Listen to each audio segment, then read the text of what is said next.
Que bom estamos aqui para dar continuidade à nossa lição de perdão e pecado, referente à nossa EBD, né? Que bom que você está aqui e vamos estar estudando aí mais uma classe nossa de batismo, tá bom? Então pega a sua Bíblia, lição na mão, tá? Lápis, caneta, borracha. É o tempo da gente aprender, a gente conversar, a gente ler a palavra.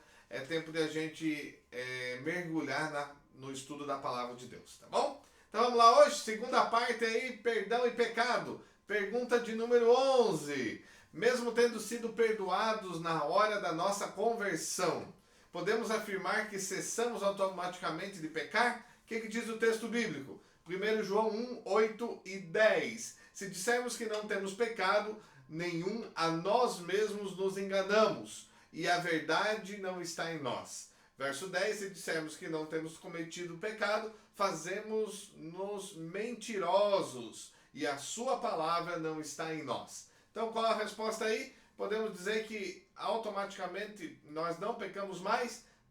Não. Podemos afirmar, pois se dissermos isso, seremos mentirosos. Então, a gente vai continuar pecando. A ideia do plano de Deus é que a gente não peque mais.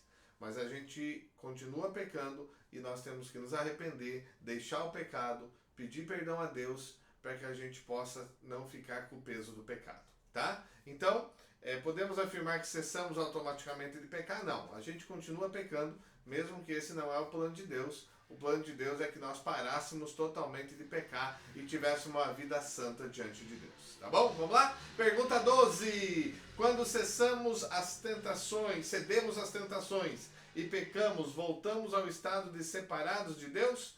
É momento então de experimentarmos o perdão de Deus. Qual é a base para este perdão?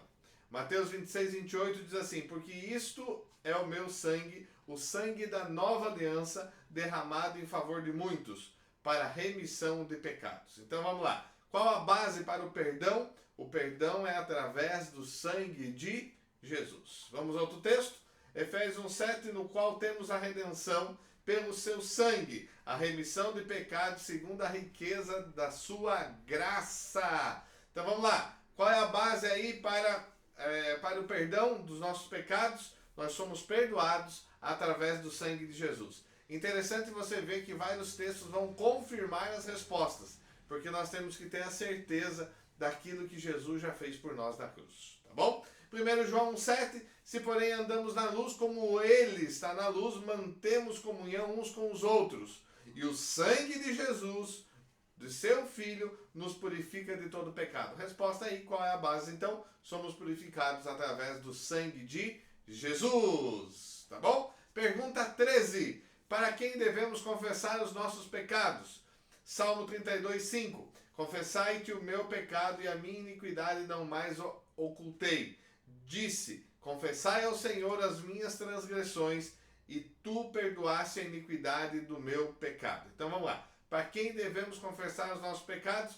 Confessai ao Senhor para perdão de pecados, para que somente a Ele a gente possa conferir ou pedir o perdão. Então aqui, é bom você entender o seguinte. Confessai ao Senhor para perdão dos pecados. Então, se você quer ser perdoado dos pecados, somente para Deus, e no nome de Jesus, então devemos fazer a nossa oração, se arrepender e pedir perdão dos nossos pecados.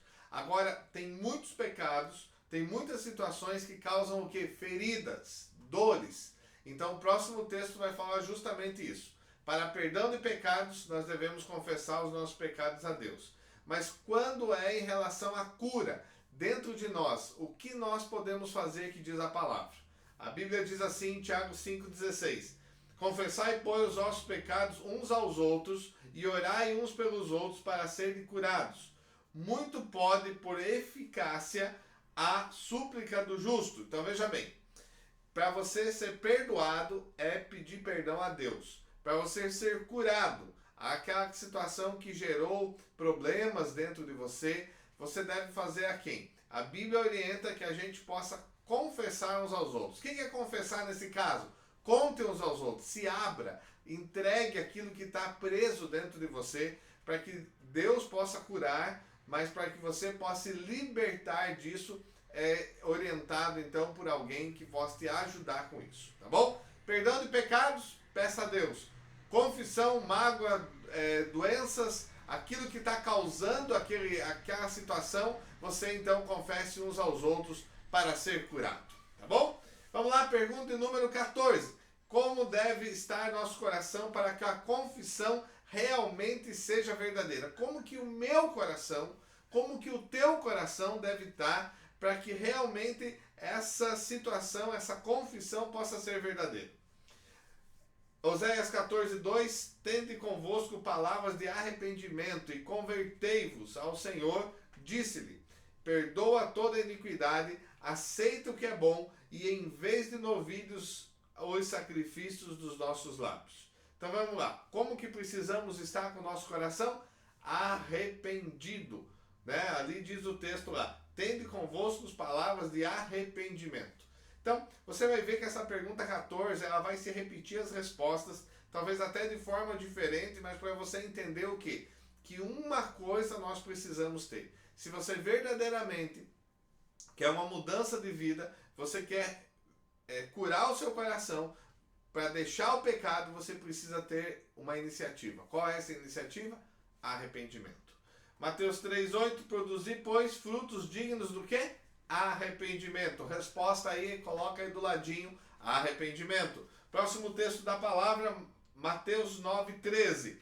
Ide, porém, e aprendei o que significa. Misericórdia quero e não holocaustos, pois não vim para chamar justos, e sim pecadores ao arrependimento. O que é necessário aí? Arrependimento. Lucas 3:8. Produzir, pois, frutos, repetindo aí o texto em outro livro, né? Em outro livro aí dos evangelhos. Produzir, pois, frutos dignos de arrependimento, e não comeceis a dizer entre vós mesmos, temos por pai Abraão, porque eu vos afirmo que dessas pedras Deus pode suscitar filhos a Abraão. Tá bom? Então a resposta aí, de novo, arrependimento. Lucas 5:32. O que você vai pôr aí? Não vim chamar justos e sim pecadores. Chamar para quê, gente? Resposta aí dessa aí, arrependimento. Tá bom? Lucas 15:7. Digo-vos que assim haverá maior júbilo no céu por um pecador que se arrepende do que por 99 justos que não necessitam de arrependimento. Jesus veio buscar aquilo que se havia perdido, aquilo que estava distante. Então, Jesus veio buscar aqueles que necessitavam. A Bíblia então nos ensina que ele veio buscar aqueles que se arrependem. Tá bom? Atos 5:31 diz assim: Deus, porém, com sua destra o exaltou o príncipe e salvador, a fim de conceder a Israel o arrependimento e a remissão dos seus pecados. O que é necessário então? Arrependimento. Tá certo? Esses são os textos aí são os textos e a resposta da pergunta 14. Tá bom? Vamos acompanhar lá?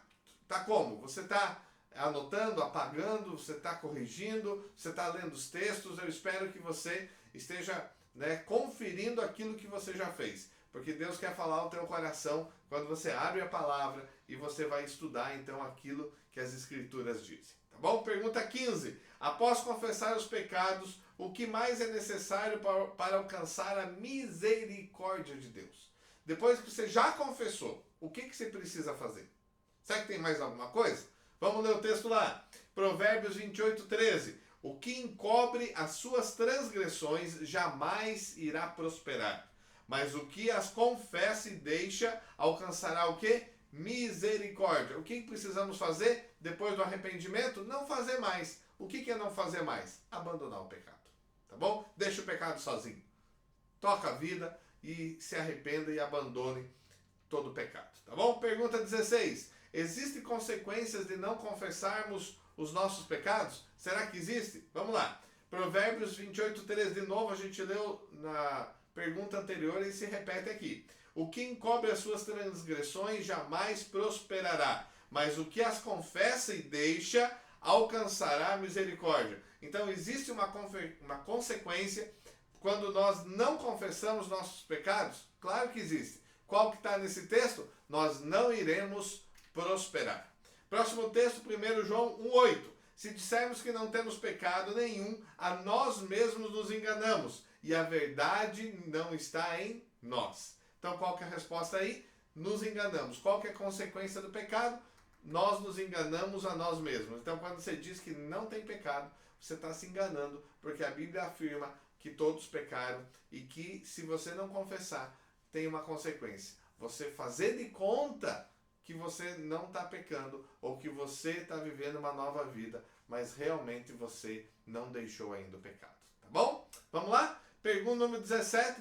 Quais as atitudes que devemos tomar com os irmãos que pecam contra nós? Qual atitude? O que diz a Bíblia? Efésios capítulo 4, versículo 32. Antes sede uns para com os outros benignos, compassivos, perdoando-vos uns aos outros, como também Deus em Cristo vos perdoou. Então, qual atitude nós devemos ter com aqueles que pecam contra nós? Devemos perdoar. Por que devemos perdoar? Da mesma forma que Deus nos perdoou, nós devemos perdoar a todos que erram contra nós. Tá bom? Vamos lá? Pergunta 18. Será que existe consequências para a nossa vida quando nós decidimos não perdoar os nossos irmãos que pecam contra nós? Tem consequência? Com certeza, mas vamos ver o texto.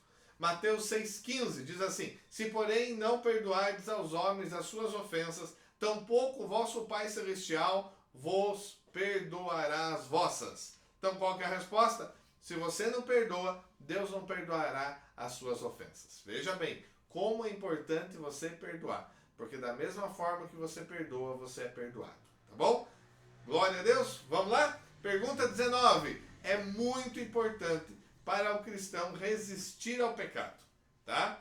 Ainda que ele possa oferecer algum prazer ou vantagem momentânea, seus resultados são sempre desastrosos. Veja alguns exemplos, né, que a Bíblia nos mostra. Tá certo? Então veja lá. O pecado, mesmo que o pecado pode ser prazeroso ou momentaneamente mostrar que leva vantagem, né? Qual é o resultado dele? Desastroso. Veja aí os textos. Acompanhe comigo. João 8,34. Respondeu-lhe Jesus: em verdade vos digo que todo aquele que comete pecado é o quê? Servo do pecado. Então, primeira consequência ou primeira característica de quando nós pecamos ou quando nós deixamos ser vencidos, qual é uma das coisas que acontece em nós? Nós nos tornamos servos do pecado. Tá bom? Salmo 38:18. Confesso a minha iniquidade, a minha culpa, em angústia estou por causa do meu pecado. Então a primeira a gente viu se torna servo e a segunda nós ficamos angustiados. Né? Nós não temos mais paz na nossa vida. Então, uma das consequências é não ter paz. Então, é viver angustiado. Tá bom? Próximo texto, Provérbios 11:31. Se os justos recebem a punição que merecem na terra, quanto mais o ímpio e o pecador. Então, qual é a resposta aí de uma consequência? Nós somos castigados. Ou a nossa vida não vai prosperar, não vai andar. Gente, essa foi uma lição muito importante de perdão e pecado.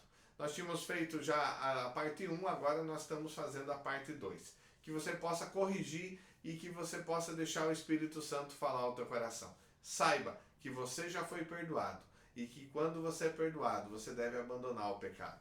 E Deus celebra junto com você a tua vitória, porque Ele espera que nada domine a gente, mas que a gente possa ser realmente cuidado e protegido pelo Senhor. Deus abençoe e fica com Deus e até a próxima.